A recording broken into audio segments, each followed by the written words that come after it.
All right, so another edition of the glitch.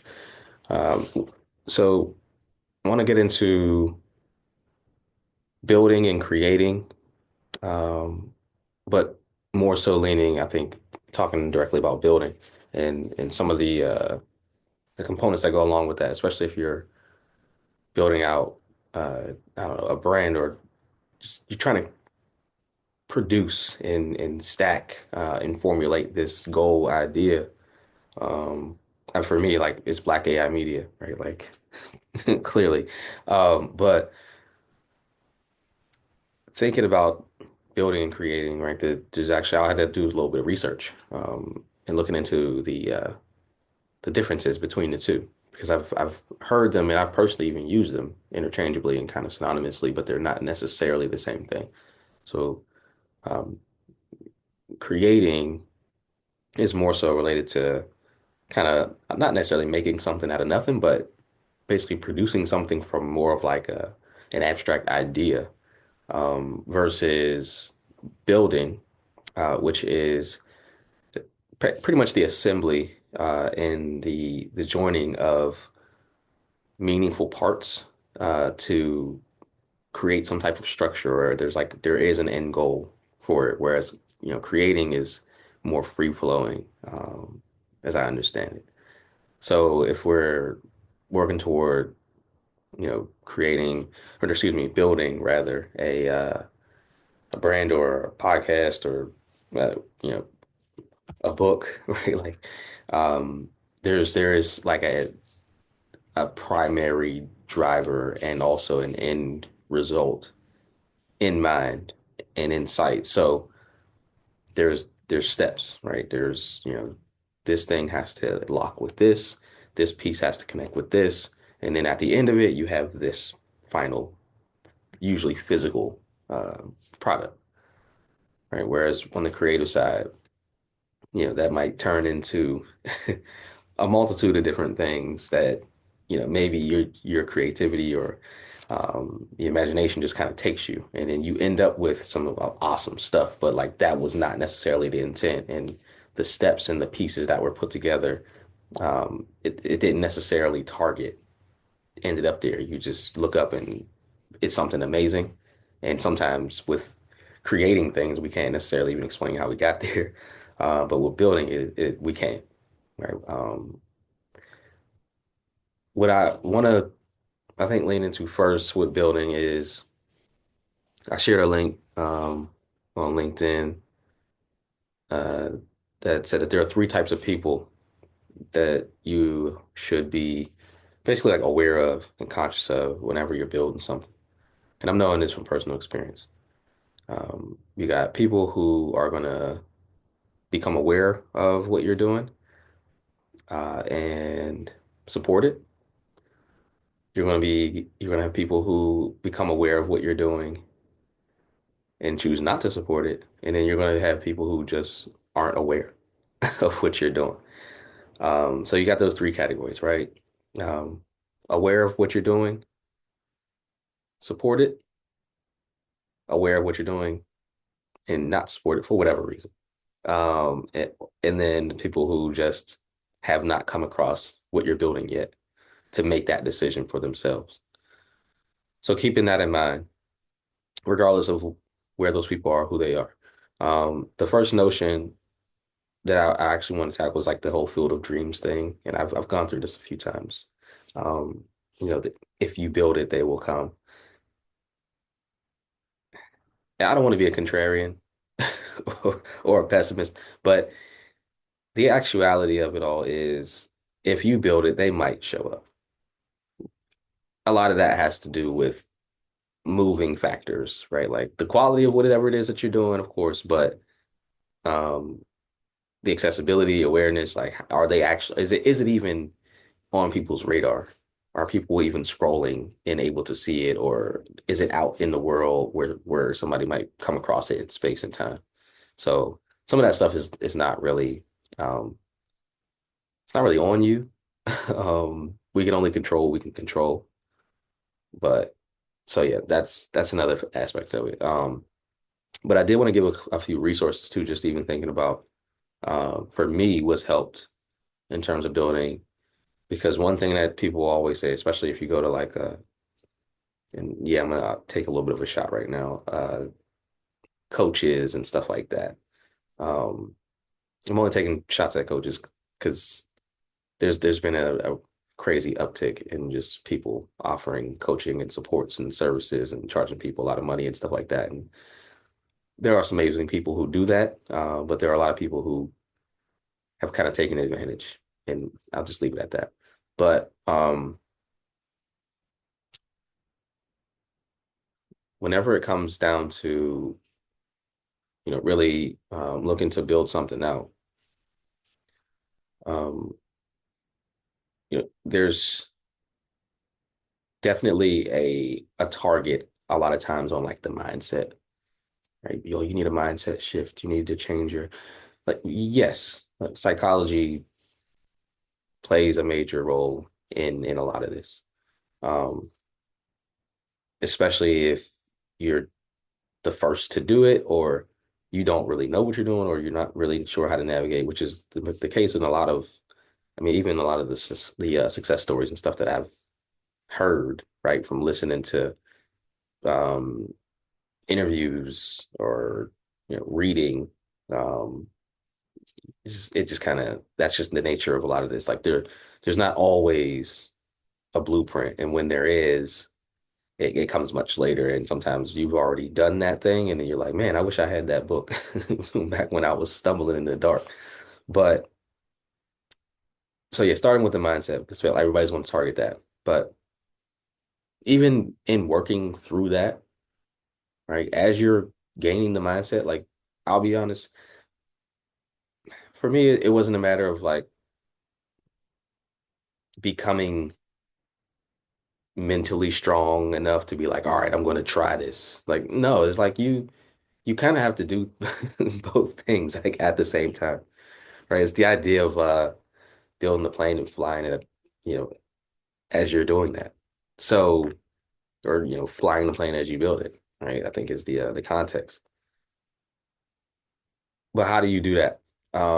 So a couple resources, really primary things that I think for me were really just right on time and kind of pivotal. Uh, Last year, beginning of 2024, the first book I read was The Subtle Art of Not Giving a Expletive. Um, if you haven't read that book and you're building something or you got an idea, and especially if you're concerned about like what other people are going to say or what other people think, or pleasing other people or whatever, like read that book. Like I recommend it. So yeah, The Subtle Art of Not Giving a can't say that. Um, so there's that, right? And I'll if I'm on sharing this wherever through LinkedIn or any of my channels where this episode appears, then I'll try to drop the links to even the resources that I'm talking about, um, in the notes or the chat or whatever. And then the second one, which is I'm glad I actually got the physical copy of this right here, which is called Brands Don't Win, How Transcenders Change the Game.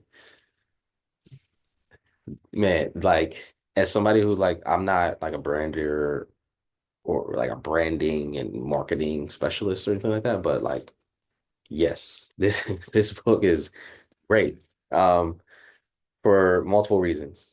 Um, First, it's for me it was pretty much like to the point, and in the way that it frames information and lays things out is really like it was easy to digest it and actually look at what I was doing, what I've been doing, and then have application. And the premise of Brands Don't Win is um, basically the approaches that a lot of like larger, or we'll say successful organizations and like businesses and companies and stuff like that. that they take is more of like a political type of uh, approach in terms of like they don't, it's not necessarily like the everyday, kind of marketing ploy-esque, I guess cookie cutter book, by the book type of things. They outline it in a way that you basically, and this is I've helped teachers, transitioning teachers, educators, folks in the education space sector, ed tech, pivoting, whatever. I've helped them, like I've used this premise of the book here, in career transition. And I've used it for myself too. Because it says basically you basically don't play the game that everybody else is playing. Only play the game that you can win. So you change the game essentially. Here's a quick example from a career standpoint, and then I'll also talk about like I'll share a couple of things from the book. I don't want to give too much away, but it's based in kind of like stories of these campaigns of organizations, and then it does talk about like some political campaign stuff, but like it doesn't get too deep into that. It just kind of lays it out so that you understand like the formatting. Um, but case in point for me, being a former chemist, being somebody who pivoted and transitioned into education as a teacher, instructional coach, assistant principal, moved into ed tech, worked in curriculum, product, professional learning, et cetera, et cetera. Consulting, all the independent stuff I'm doing as well. Um, there's like a certain pond that I am going to basically be the big fish in, right? Like I'm going to go into the pond of opportunity that has things related to STEM. Now, of course, with AI, because I'm all engulfed and engaged in that. So for me, I would never go career wise or for jobs or even bids for contracts in consulting or something like that. Like I would never go and put in time and effort trying to break into something that is, ELA, right, or reading related because I'm not in that game, right? Like, um, I wouldn't go over there because that's not the game that I win. Where I win is in STEM because of the chemistry background, because of my master's degree in STEAM and like that type of stuff. So you basically create that separation for yourself. And then from there, you're able to navigate a little bit better. And I've helped, again, like in career transition, who does the thing that your strengths in the game that you play actually lead and lend directly to, right? That's where you focus, right? Who cares about what you care about? In a like kind of a business context, the book actually gives a couple of examples. One that I really liked was Starbucks. Um, and it creates and draws like comparison between Starbucks and a lot of other coffee brands or shops or businesses, and talks about how Starbucks doesn't really sell coffee. Right? They sell a comfortable chair and an atmosphere in which you can have coffee, right? And just to give an example of like, even like the campaign thing, right? The campaign that the book outlines for Starbucks is it's the third place, right? It's the place that you go between and other than home and work, right? There's one more place, Starbucks, right? The third place. So it's amazing. Of course, talk about Apple and stuff like that too. But this, in terms of like building and producing like whatever it is that you're doing that I'm doing, that's where the positioning um, focus can be leaned into. So first book was, I guess, mindset. If you are looking for that shift or if it's helpful, I mean, or if you just want to read a good book that just kind of goes through uh, and uses some choice language, of course, because with even in the title, The Subtle Art of Not Giving a. But great book. And then launching into, with building in mind, like brands don't win. And then just talk about like positioning and how you can kind of stay out of the rat race of stuff. And we talk about authenticity and all that, it's just, it all plays in. Um, Also, just kind of looking at, um, with whatever people are building, uh, it can get like tough and it can be a lot, and you have to kind of be okay with that.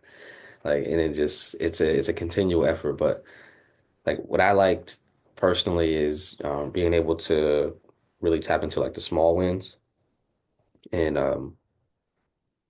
look at across like the journey, like the actual steps that have been taken from when you said you were going to do something or create this thing or not, no, well, not create, right? Build, this thing, and you had this goal in mind, this idea.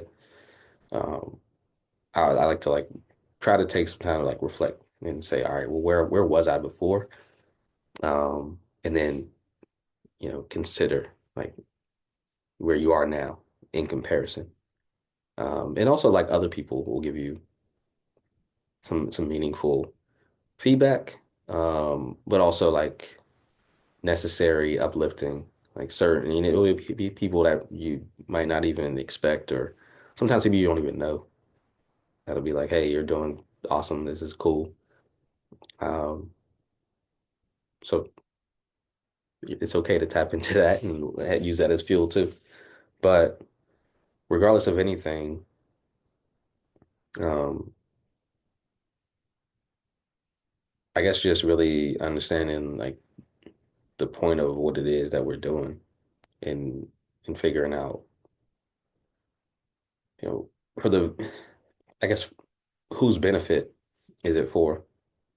So I'm just finding that whenever we focus on building something that's going to actually help other people and not necessarily just focus on us, there's a greater likelihood of not only just support, but that thing could potentially be successful, right?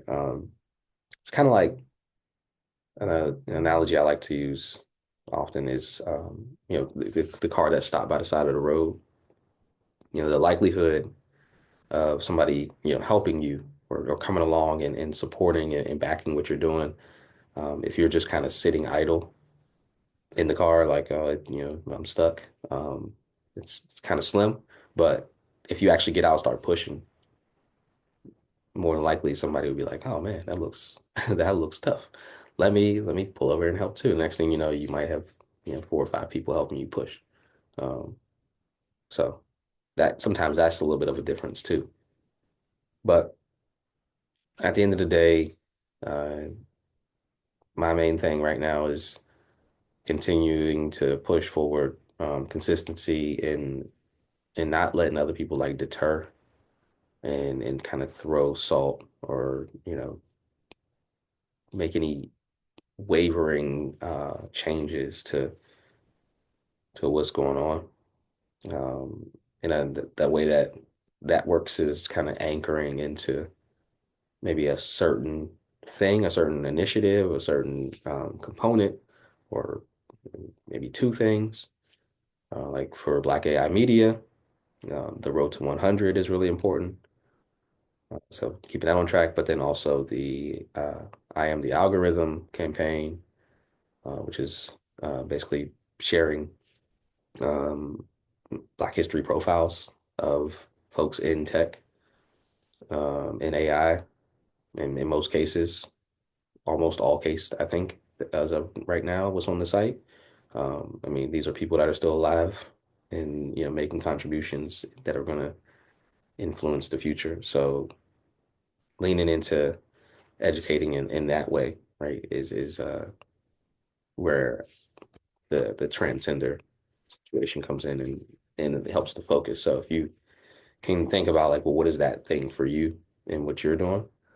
What can you kind of get lost in and nobody else can really step in and like mess with. Um, and then you can kind of build around that. So hopefully that helps. But either way, with building, it's it's a process. It's tedious. Stuff is long, drawn out. Um, but open it to other people. And with that, I will say, if you're out there and you are interested in joining in as far as Black AI Media and the team that we are beginning to set up, because I actually have somebody moving in, kind of more so actually on the marketing and kind of branding social side. Um, we can talk about that. But other than that, for anybody who wants to get in touch with me, work with me in any capacity, right, in partnership, consulting, what have you, there is a forum linked at the top of my LinkedIn profile. If you're connected with me there, you can go ahead and fill that out, and I'll see it and get back to you, and we can figure out what's what. That's educational consulting, or talking about AI stuff or building, and I mean whatever you see from what I do is kind of where I'm offering and lending a hand in experience and expertise. So always happy to help. And with that, I will catch everybody next time on Glitch. Peace.